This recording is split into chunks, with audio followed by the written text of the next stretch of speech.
सर्व मंगल मांगले शिव सर्वार्थ साधिके शरण्ये त्र्यंबके गौरी नारायणी नमोस्तुते। आप सबका प्रभु शरण में बहुत बहुत स्वागत है। माघ मास गुप्त नवरात्रों की आप सबको मंगल बधाई हो।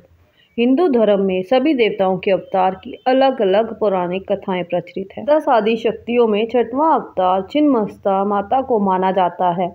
इनको छिन्नमस्तिका नाम से भी जाना जाता है। छिन्नमस्तिका माता को मां पार्वती का स्वरूप माना गया है, जो कि काफी उग्र रूप में रहती हैं। छिन्नमस्ता माता के एक हाथ में स्वयं का ही कटा हुआ सिर रखा होता है। मान्यता है कि मां के इस रूप की सच्ची श्रद्धा से उपासना करने से भक्तों की सभी मनोकामनाएं पूर्ण होती हैं, जीवन के सभी कष्टों का निवारण होता है। चलिए मां पार्वती के छिन्नमस्तिका के स्वरूप की पौराणिक कथा के बारे में जानते हैं। बताया जाता है कि एक बार मां पार्वती अपनी 2 सहचारियों के साथ भ्रमण पर निकली। इस दौरान माता पार्वती की रास्ते में मंदाकिनी नदी में स्नान करने की इच्छा हुई। मां पार्वती ने अपनी सहचारियों से भी स्नान करने को कहा, तो दोनों ने स्नान करने से इनकार कर दिया और कहा कि उनको भूख लग रही है। इस पर माता पार्वती ने उनको कुछ देर आराम करने को कहा और स्नान करने चली गई। माँ काफ़ी देर तक स्नान करती रही। इसी बीच दोनों सहचारी कहती रही कि उनको भूख लग रही है, लेकिन माता ने दोनों की बात को अनसुना कर दिया। इस पर दोनों सहचारियों ने माता से कहा कि माँ तो अपने शिशु का पेट भरने के लिए अपना रक्त तक पिला देती हैं, परंतु आप हमारी भूख के लिए कुछ भी नहीं कर रही हैं।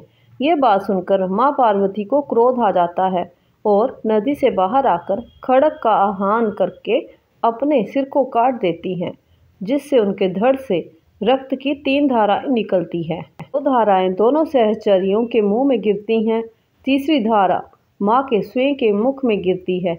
इससे सभी देवताओं के बीच कोहराम मच जाता है, जिसके बाद भगवान शिव कमंद का रूप धारण कर देवी के प्रचंड रूप को शांत करते हैं। तब से माँ पार्वती के इस रूप को छिन्नमस्ता माता कहा जाने लगा। काम और रति को प्रचंड चंडिका छिन्नमस्ता के चरण कमलों के नीचे दर्शाया गया है, क्योंकि ये इस बात का प्रतीक है कि देवी वासना, प्रेम और यौवन के देवताओं को रोंद रही है। आइए सुनते हैं माँ छिन्नमस्तिका से जुड़ी पौराणिक कथा। ऐसी मान्यता है कि गुप्त नवरात्रि के दौरान जो कोई भी भक्त माँ छिन्नमस्तिका की इस पौराणिक कथा का पाठ करता है, खुद सुनता है और दूसरों को सुनाता है, उससे माँ अवश्य प्रसन्न होती हैं और सभी मनोकामनाएं पूरी करती हैं। तो जानते हैं देवी छिन्नमस्तिका से संबंधित पौराणिक कथा। प्राचीन समय में नागपुर में राज नाम के एक राजा हुआ करते थे।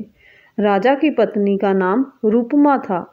एक बार पूर्णिमा की रात में राजा शिकार खेलने निकल पड़े।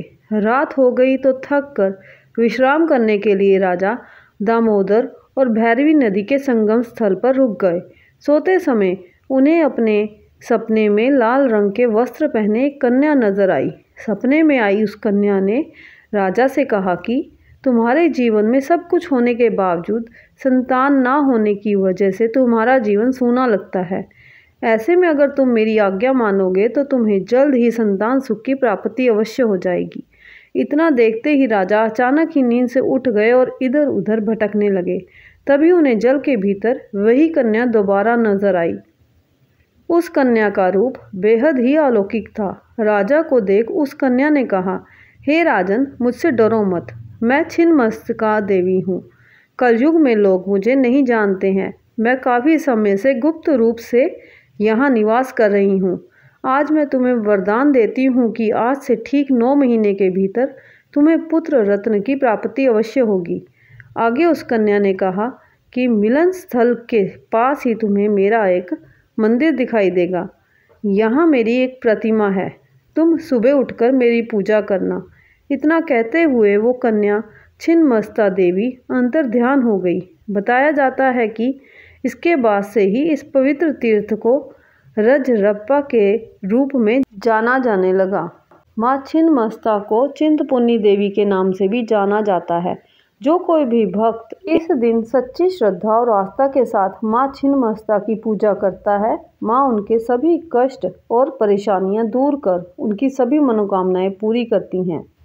माँ छिन्नमस्ता के स्वरूप में देवी ने अपने ही एक हाथ में अपना ही कटा हुआ सिर लिया है और दूसरे हाथ में कटार धारण की है। माँ छिन्नमस्ता को भगवती त्रिपुर सुंदरी का रौद्र रूप माना जाता है।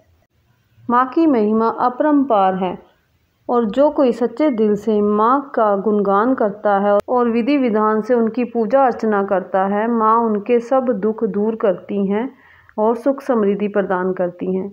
बोलो माँ छिन्नमस्ता की जय। जय माता दी, जय माता दी।